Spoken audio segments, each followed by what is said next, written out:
Hey everybody, I wanted to run through a couple of combats here and show you what goes on in the tactical scale level of the OSG titles from Kevin Zucker's company, the Operational Studies Group.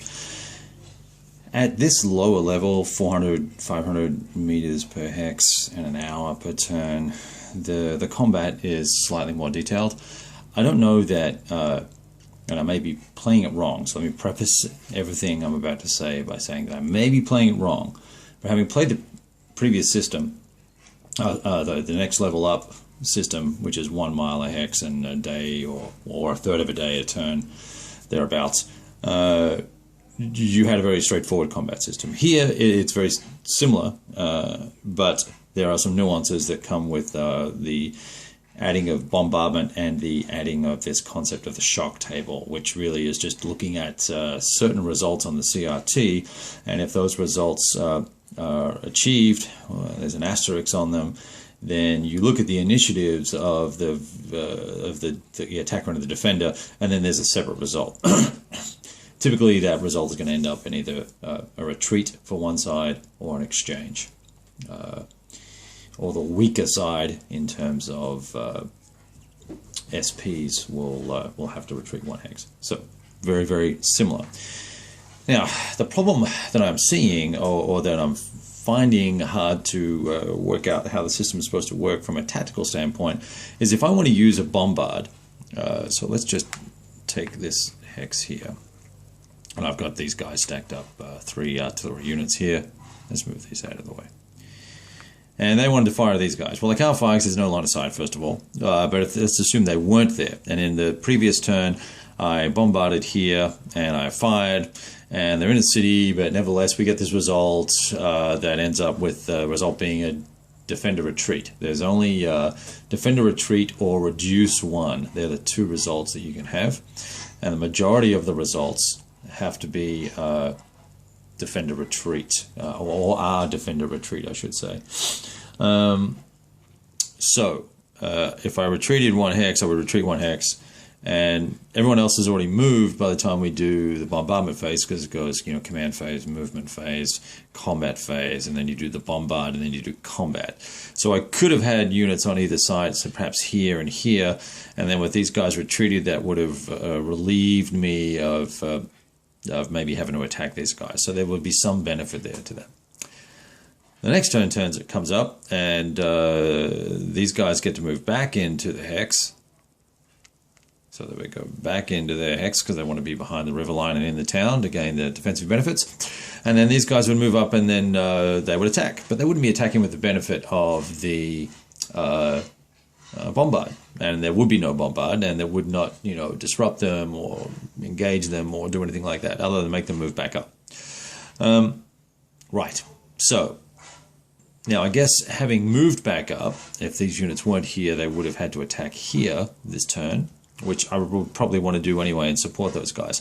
So I don't see the point. I don't see the point of having the bombard. I don't see what value it adds other than the 1 in 6 chance with an enormous stack of artillery combined. You have to have probably 2 hexes worth of firing, so maybe these guys and these guys combined, to get a reduction. And there are some modifiers that you get up to on a 1d6 roll. You can get a +1 or a +2. I'd have to have a look and see what they are.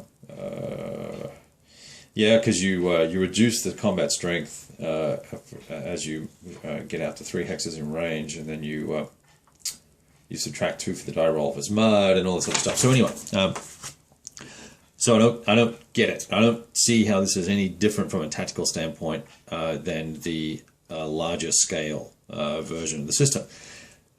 So I'm back down to this using zones of control to make someone be eliminated, because if they can't retreat, then they're eliminated, or they go into the whatever it's called, permanently eliminated units box, and then there's a recovery box and things like that. So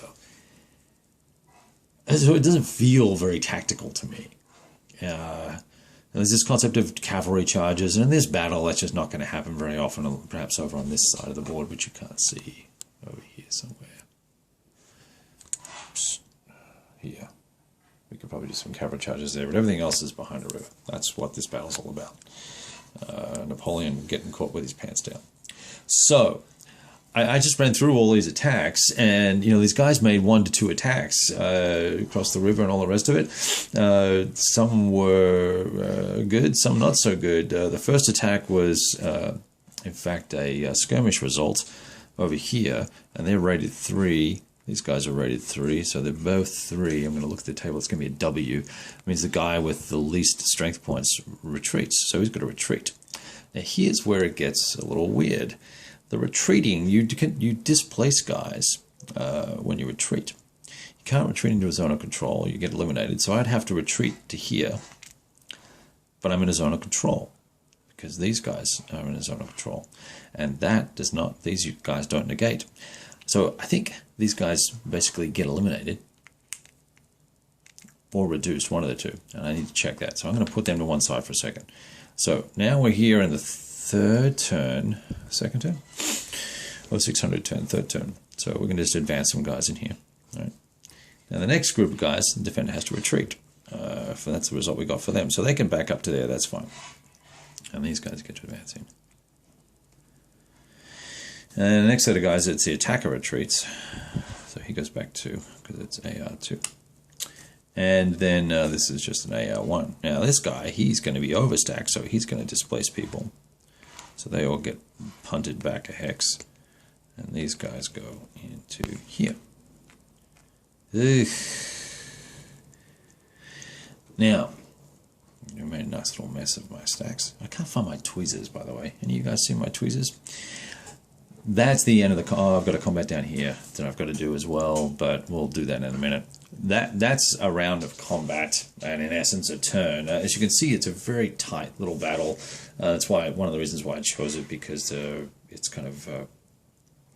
I also chose the day of battle scenario, so we didn't have to waste 4 turns or 5 turns moving to the engagement. Let's just get to the meat of the thing and see how the combat system works for this particular system. So it's starting to feel like it has different issues, but similar problem in that it doesn't feel, it doesn't feel particularly Napoleonic. I'm not getting the sense of the narrative or the combat that I imagined out of this game. I am, yes, there are, this town's changed hands twice over here in 2 turns, and that's the to and fro, but there's no reduction in the fighting capacity or the cohesiveness of the units that are fighting. You can't tell me if you assaulted this town twice, Essling twice, so these guys have attacked once. This is the guard, I brought the guard in. They attacked once, and these dudes here, they've attacked twice. This guy's attacked once. These guys all fought. This is going to be their 3rd combat when we run this combat, and there's no change in their capacity or capability or anything like that. Just not feeling it. Not feeling it. So anyway, that's what's going on at the moment, and we'll leave it at that, and I'll continue on with this for a few more turns and see if something clicks, and we'll talk to you soon.